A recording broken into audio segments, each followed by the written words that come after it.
Le 9 mars 2024, Aix-en-Provence a été le théâtre d'un événement inédit, le tout premier congrès international du jeûne en France. Cette journée a rassemblé des experts, praticiens et passionnés déterminés à faire évoluer les mentalités et à poser les bases d'une reconnaissance officielle de cette pratique.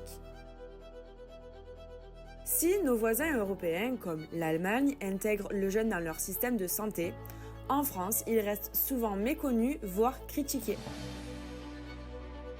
Ce congrès visait à changer cette perception et à faire le point sur les dernières avancées scientifiques dans le domaine. Plongé au cœur de cet événement inédit, au pays de la gastronomie. On est en train de discuter avec nos deux amies canadiennes, avec Sophie Roland et le docteur Evelyne Bourdua, qui viennent exprès du Canada pour ce congrès en tant qu'intervenants. Alors j'ai organisé en 2021 et 2022 les deux premiers sommets digitaux du jeûne, c'est-à-dire des conférences préenregistrées avec des médecins, des naturopathes dans le monde du jeûne au niveau international. Et bien évidemment, après cette expérience, j'avais envie de créer ce premier congrès, on va dire en présentiel et à la fois en ligne, mais surtout en présentiel. Nous nous sommes rendus compte avec quelques collègues et des organisateurs de jeûne que l'information médicale était absolument inexistante en France. Alors, si je vous dis vraiment comment j'ai connu le jeûne, c'est mon épouse qui a commencé à jeûner. Voilà, donc j'étais médecin. Elle part jeûner, j'ai dit mais c'est ça, qu'est-ce que tu vas faire là, c'est complètement fou. Donc j'ai bien raisonné comme je pense 98% des médecins. Et puis honnêtement, j'ai vu les effets que ça avait sur elle, sur physiquement, au niveau du corps, sur sa santé, sur son bien-être et tout. Donc du coup, je crois pas être complètement stupide, donc du coup je dis je vais faire un jeûne moi-même. En Allemagne, le jeûne thérapeutique est reconnu depuis près d'un siècle. Des établissements comme la clinique Buchinger accueillent chaque année des milliers de patients, dont certains voient même leur cure remboursée par le système de santé allemand. Il y a quand même une différence qui est historique parce que en Allemagne, le jeûne est pratiqué depuis très longtemps avec des hôpitaux qui prennent en charge des jeûneurs. Un médecin peut prescrire une thérapie de jeûne à un patient qui va être pris en charge par la sécurité sociale. Le patient n'aura rien à payer. C'est quelque chose de complètement accepté dans la médecine en Allemagne. Le fondateur de cette méthode qui s'est vraiment propagée dans le monde, c'est Otto Buchinger. Ce qui est intéressant, c'est que beaucoup de Français nous disent « oui, mais en Allemagne, vous êtes moins attaqués que nous en France ». Et je crois modestement, c'est que le docteur Otto Buchinger était quand même amené une tradition médicale, donc qui était aussi considérée comme quelque chose de très très bizarre, toléré plus ou moins. Et ce n'est que depuis que nous faisons des publications scientifiques qu'il y a une reconnaissance croissante des milieux médicaux et scientifiques. La clinique à Überlingen pratique ou accueille des patients qui veulent jeûner selon la méthode Buchinger depuis 1953. Mon arrière-grand-père était le docteur Otto Buchinger, ça veut dire que c'est le fondateur de notre clinique et aussi notre méthode et qui a beaucoup fait avancer le jeûne Buchinger et qui probablement est aussi responsable finalement pour que je suis ici à Aix-en-Provence à ce sublime congrès du jeûne. En France, le jeûne n'est pas encore reconnu comme une pratique de santé officielle, mais ce congrès montre la volonté collective de faire évoluer les mentalités et qu'une prise de conscience émerge chez les professionnels de santé.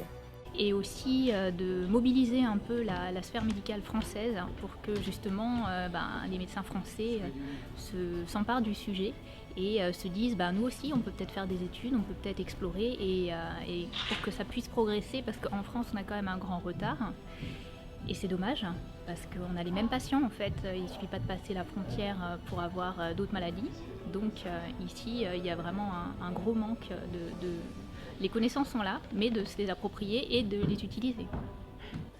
Pourquoi s'intéresser aux médecines non conventionnelles ?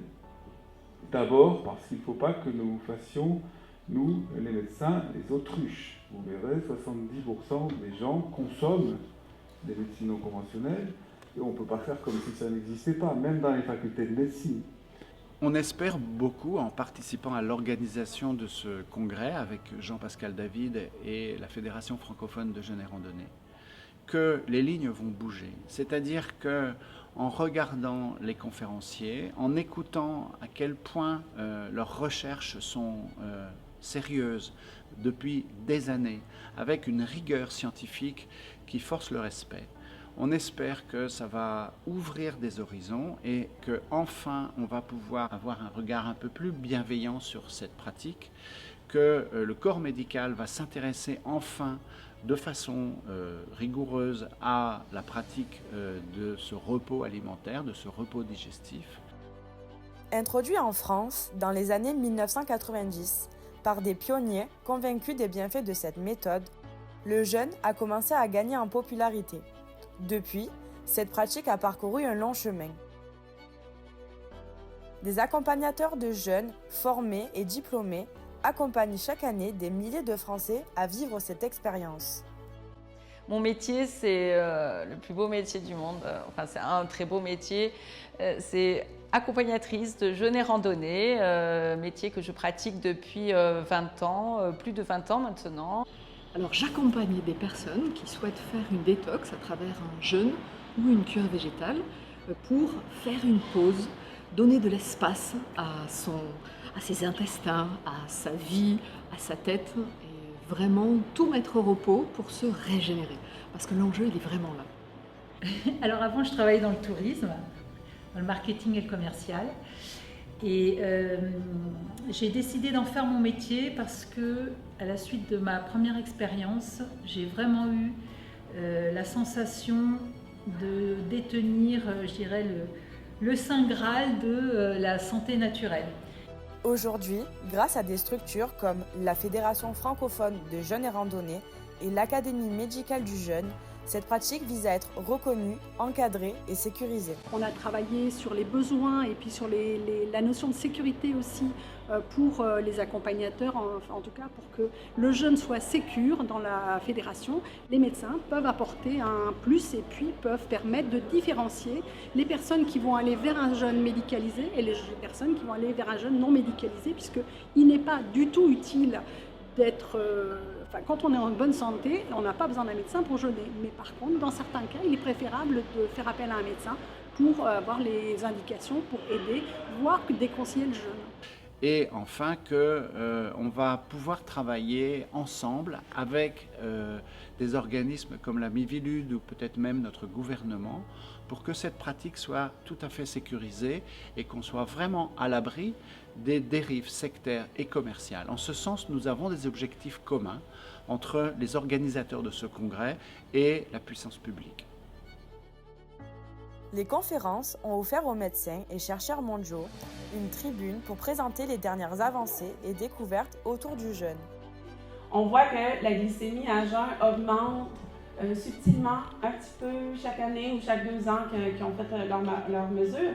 Et que donc, comme professionnel de la santé, en particulier comme médecin généraliste, ceci devrait m'interpeller. Je devrais me dire, oh là, si je suis les glycémies à jeun de mes patients et que je connais la possibilité de cette trajectoire et que je suis en train d'être témoin d'une tendance vers la hausse, eh bien, je devrais réagir et me dire, eh bien, monsieur, madame, parlons de vos habitudes de vie, parlons de votre alimentation, connaissez-vous le jeûne?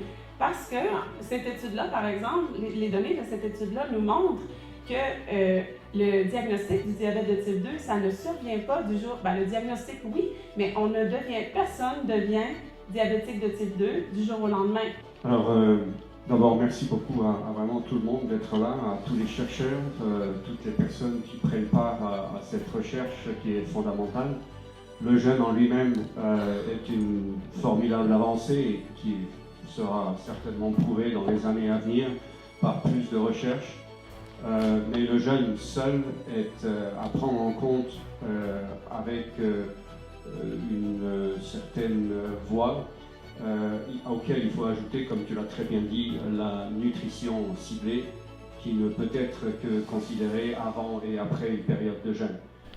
Les aliments ultra transformés, c'est quelque chose à éviter parce qu'ils peuvent irriter la muqueuse de votre intestin. C'est des choses qui ont été mises en évidence par des équipes françaises et qui maintenant sont confirmées d'abord chez la souris, ensuite chez l'être humain, et on voit maintenant vraiment que la consommation de ces aliments ultra transformés a des effets vraiment très néfastes sur la santé. Une approche résolument scientifique qui a su captiver l'audience. C'était vraiment super, c'était clair, donc c'était vraiment très bien fait. Les orateurs sont comme ça. Alors c'était vraiment génial d'avoir accès à toutes ces informations internationales. Puis voilà, on voit encore un petit peu plus clair là, on a envie d'avancer et on est motivé. C'est vraiment chouette d'avoir déjà d'avoir tous ces spécialistes des médicaux, des chercheurs. On voit que ça avance beaucoup. Le 9 mars 2024 restera une date marquante pour le jeûne en France. Ce congrès a permis de rassembler des idées, de créer des ponts entre la recherche et la pratique et d'envisager un avenir où le jeûne trouvera enfin sa place. Et je vous souhaite une très belle soirée et je vous remercie encore au nom de l'Académie médicale du jeûne, des organisateurs et de la culture. Merci beaucoup. Le chemin est encore long, mais grâce à ce congrès et des initiatives comme le documentaire Arte, le jeûne enquête sur un phénomène, une nouvelle dynamique est en marche.